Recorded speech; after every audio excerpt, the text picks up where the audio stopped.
আসসালামু আলাইকুম। কেমন আছেন সবাই? আশা করছি আপনারা সবাই খুব ভালো আছেন। আল্লাহর রহমতে আমি এবং আমার পরিবারের সবাই কিন্তু খুব ভালো আছি। তো দেখুন, আবারও চলে এসেছি আপনাদের কাছে নতুন একটা ভিডিও নিয়ে।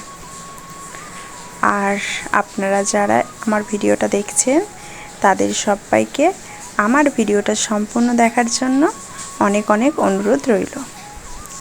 সকালের বাসি কাজকর্ম কমপ্লিট হয়ে গেছে আর ছেলেকেও খাইয়ে দিয়েছি। তো সকালের বাসি কাজকর্ম সারার আগে কিন্তু আমি এক বালতি জামা কাপড় ভিজিয়ে দিয়েছিলাম। আর এখন আমি একটা কাঁথা আর এই বিছানার চাদরটা ভিজিয়ে দেবো। তো আগে যেটা সকালে ভিজিয়ে দিয়েছিলাম সেগুলো কাচতে কাচতে ওইগুলো অনেকটাই ভিজে যাবে। এগুলো কেচে তারপর ওগুলো কেচে নেব। আর এদিকে দেখুন, ছেলেও চলে এসেছে আমার সঙ্গে কলতলায়। আর এসে কীরকম পানি ঘাটছে দেখুন। ও পানি ঘাটতে পেলে ওরা আর কিছু চায় না, এত বলছি কথাই শুনছে না।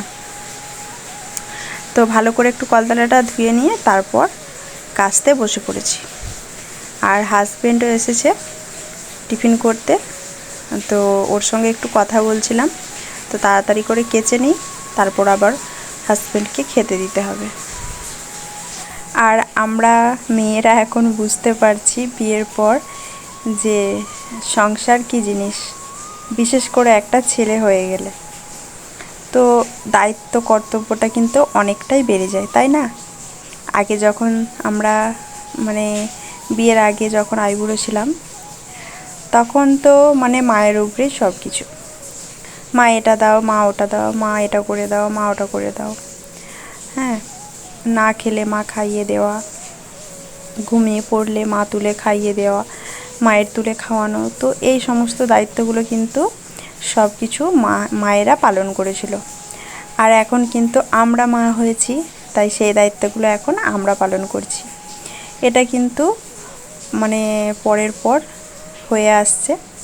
তো এরপর আবার আমাদের যখন ছেলে মেয়েরা বড় হবে, আবার তারা যখন মা হবে বা আব্বু হবে, তখন আবার তাদের দায়িত্বটা বেড়ে যাবে। তো এইটা কিন্তু চলে আসছে, এভাবেই কিন্তু হয়ে আসছে। তো সেটাই আর কি, মায়ের কিন্তু দায়িত্বটা কিন্তু অনেক। মা শব্দটা ছোট হলে কি হবে, মায়ের দায়িত্ব কর্তব্যটা কিন্তু অনেকটাই বেশি। আগে যদি ঘুমিয়ে পড়তাম তখন মায়েরা এসে খাইয়ে দিত। আর এখন ধরুন, আগে রিল্যাক্সে ঘুম পাচ্ছে ঘুমিয়ে পড়তাম, কোনো ব্যাপার না। কিন্তু এখন যদি ঘুমিয়েও পড়ি, কত দায়িত্ব যে না, আমার ছেলেকে কিন্তু এই টাইমে আমাকে খাওয়াতে হবে, এই টাইমে আমাকে খাবার করতে হবে, বা ছেলের এটা করতে হবে, ওটা করতে হবে, তাই না? কতটা দায়িত্ব। তো ঘুমোবো বললেও কিন্তু সে শান্তির সঙ্গে ঘুমটা ঘুমোনো হয় না। তাই মাঝে মাঝে আবার মনেও হয় যে আগের জীবনটাও কিন্তু বেশ ভালোই ছিল, তাই না? প্রত্যেকটা মেয়ে কিন্তু এই কথাটাই বলবে যে বিয়ের আগের লাইফটার মতো কিন্তু লাইফ নাই। সত্যি এটা পড়াশোনার লাইফটা কিন্তু ভীষণ ভালো, কোনো টেনশন নাই, শুধু পড়াশুনো করো, এটাই যা। আর তাছাড়া কোনো দায়িত্ব বা টেনশন কী জিনিস সেটাই জানতাম না, যে টেনশনটা কী। তো এখন বুঝতে পারছি যে টেনশনটা কী জিনিস। তো এই হচ্ছে ব্যাপার। তো কিছু করার নাই, পরের পর হয়ে আসছে, কিছু করার নাই। তো আগের লাইফটা তো সব ভালো তো ছিল, সেটা তো অবশ্যই, কিন্তু এটা তো নিয়ম, কিছু করার নাই। নিয়মের বাইরে তো আমরা যেতে পারি না, তাই না? সবাই তো চায় সারা জীবন মায়ের বাড়িতে থাকতে, কিন্তু সেটা কি সম্ভব? সেটা সম্ভব না। তো চলুন, ওদিকে জামা কাপড়গুলো কেচে মেলে দিয়ে, শুকনো যেগুলো জামা কাপড় ছিল আধ শুকনো সেগুলোও মেলে দিলাম। তো তারপর এদিকে হাজব্যান্ড এনেছিল আলু, পেঁয়াজ, কিছু বাজার, অল্প করে সবজি এনেছে। সবজির মধ্যে ঝিঙে রয়েছে, পটল রয়েছে, আর কাঁচা লঙ্কা রয়েছে। আর আদা আনতে বলিনি, শুধু রসুনটার জন্য বলেছিলাম, তো রসুন এনেছে। তো আলুগুলো একটা অন্য পাতিতে রাখছি, আর পেঁয়াজগুলো একটা অন্য পাতিতে রাখছি। আর এই দেখুন, আমি যদি কোনো কিছু কাজ করি, ছেলে কিন্তু আমার কাজে সবসময় হেল্প করে। মানে ওর কিন্তু মানে যে কোনো কাজের প্রতি আগ্রহটা প্রচুর। দেখুন কি সুন্দর আমার হাতে হাতে কাজগুলো করে দিল। তো এরপর এখানে সবজিগুলো আমি ফ্রিজ থেকে পেপারটা আনবো, তারপর সবজিগুলো ফ্রিজে রেখে দেবো। আর যে কাঁচা লঙ্কাগুলো এনেছিল সে কাঁচা লঙ্কার বোটাগুলো ছাড়িয়ে একটা কৌটোর মধ্যে রেখে দেবো। এই দেখুন ছেলে কিন্তু কাঁচা লঙ্কাগুলো রেখে দিচ্ছে, আর সবজিগুলো ওই বলছে আমি পেপারে ভরে দেবো। তো দেখুন কি সুন্দর কাজগুলো আমার করে দিল হাতে হাতে। আপনাদের সবাইকে আমার ভিডিওটা দেখার জন্য অনেক অনেক ধন্যবাদ জানাই, আর সেই সাথে আপনাদের কাছে অনুরোধ জানাই আমার চ্যানেলটা সাবস্ক্রাইব করে দেওয়ার জন্য। আমার চ্যানেলটা সাবস্ক্রাইব করে পাশে থাকা বেল আইকনটা প্রেস করে দেবেন, যাতে করে আমার ভিডিও ছাড়া মাত্রই আপনাদের কাছে নোটিফিকেশানটা পৌঁছে যায়। আর আজকে কিন্তু ছেলেকে একটু নূপুর পরিয়েছি, তো মন গেল, ও কিন্তু পড়তে চায় না। তো তো পড়ালাম, দেখি কতক্ষণ পড়ে থাকে। এখন তো পড়তে চায় না জানেন, পড়ালেই শুধু খুলে দেয়, খুলে খুলে যেখানে খুশি ফেলে দেয়, সেই ভয়ে আরও পড়াতে চায় না। কিন্তু পড়লে বেশ ভালো লাগে তাই না? এখন তো একটু মানে ছোটাছুটি করছে, হাঁটাহাঁটি করছে, তো খেলছে, নূপুরটা পড়ে থাকলে বেশ ভালো লাগে দেখতে। কিন্তু পড়তে চায় না, কি করব। তো তারপর এখানটা কিন্তু আমি একটু ঝাঁট দিয়ে পরিষ্কার করে নিলাম, যেহেতু আনাজগুলো ঢেলেছিলাম, তো খোসাগুলো, পেঁয়াজের খোসা, তারপর আলুর যেই ধুলো ময়লাগুলো ছিল সেগুলো সব ঝাঁট দিয়ে পরিষ্কার করে নিলাম। তো ওই দিকের কাজটা কমপ্লিট করে তারপর চলে এসেছি রান্নাঘরে।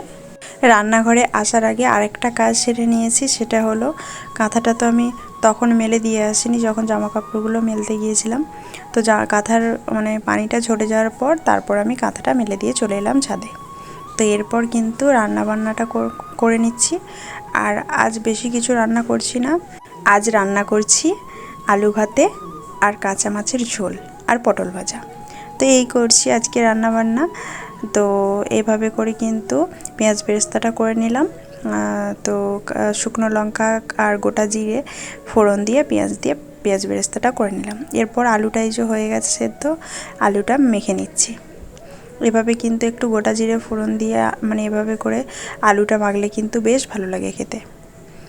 তো আলু মাখাটা কিন্তু আমার হয়েই এসেছে, আর ওদিকের আমার রান্নাবান্না কিন্তু অনেকটাই কমপ্লিট হয়ে গেছে। আর ছেলের জন্য ওই সেজে রান্না করছি মাছ, ছেলের জন্য একটু তুলে নিয়ে তারপর কাঁচা লঙ্কা দিয়ে দেবো, তাহলেই হয়ে যাবে। তো এক রান্নাতেই হয়ে যাবে ছেলেরও। তো তারপর রান্নাবান্না কমপ্লিট করে, যেহেতু বেশি কিছু রান্না করিনি তাই তাড়াতাড়ি রান্নাবান্না হয়ে গেছে। তো এরপর রান্নাঘরটা ভালো করে ঝাঁট দিয়ে নিচ্ছি। আর প্রত্যেক দিন তো মানে রান্নাবান্না করি, কিন্তু এক এক দিনই কিন্তু মনে হয় যে একটু শর্টকাটে রান্নাটা সারি, তাই না? তো সব দিন কিন্তু একইভাবে বেশি কিছু রান্না করতে ভালো লাগে না, বেশি পদ মনে হয় যেন এক দিন একটু শর্টকাটে রান্নাটা সেরে নিই। তো এরকম কিন্তু মাঝে মাঝে কার কার হয় একটু কমেন্টে জানাবেন। তো সেরকমই কিন্তু আজকেও আমি বেশি কিছু রান্না করলাম না, খুব শর্টকাটে রান্নাটা সেরে নিলাম। আর রান্নাবান্না সেরে আপনাদেরকে তো দেখালাম, রান্নাঘরটা ঝাড় দিয়ে নিয়েছিলাম। তো রান্নাঘরটা মোছাটা দেখালাম না। তো তারপর এখানে রুমে চলে এসেছি, রুমটা এখন মুছে নিচ্ছি। আর রুমটা মুছে কিন্তু আমি গোসলটা সেরে নেব। ওদিকে কিন্তু আমি ছেলেকে গোসলটা করিয়ে দিয়েছি। আর আমি যেই কাজই করি না কেন, আমার যতই কাজে দেরি হোক না কেন, মোটামুটি ছেলেকে আমি 12টা সাড়ে 12টার মধ্যে গোসলটা মানে কমপ্লিট করানোর চেষ্টা করি সব সময়। তো কাজ ফেলে রেখেও কিন্তু আমি ছেলেকে আগে গোসলটা করিয়ে দিই, তারপর আমার যদি কাজ না হয়ে থাকে আমি তারপর কাজগুলো সারি। তো চলুন বন্ধুরা, আমার কিন্তু ঘরটা মোছা কমপ্লিট হয়ে গেছে। এরপর আমি গোসলটা কমপ্লিট করে বসে পড়েছি খাওয়া দাওয়া করতে, আর ছেলেকেও খাইয়ে দিয়েছি। আর এই যে এখানে রয়েছে আলু ভর্তা, পটল ভাজা, আর পটল দুদিকে মানে রয়েছে, কারণ হাজব্যান্ডেরটা একটু কড়া করে ভাজা আর আমারটা মানে অতটা কড়া করে ভাজা নয়। আর এই যে কাঁচা মাছের ঝোল।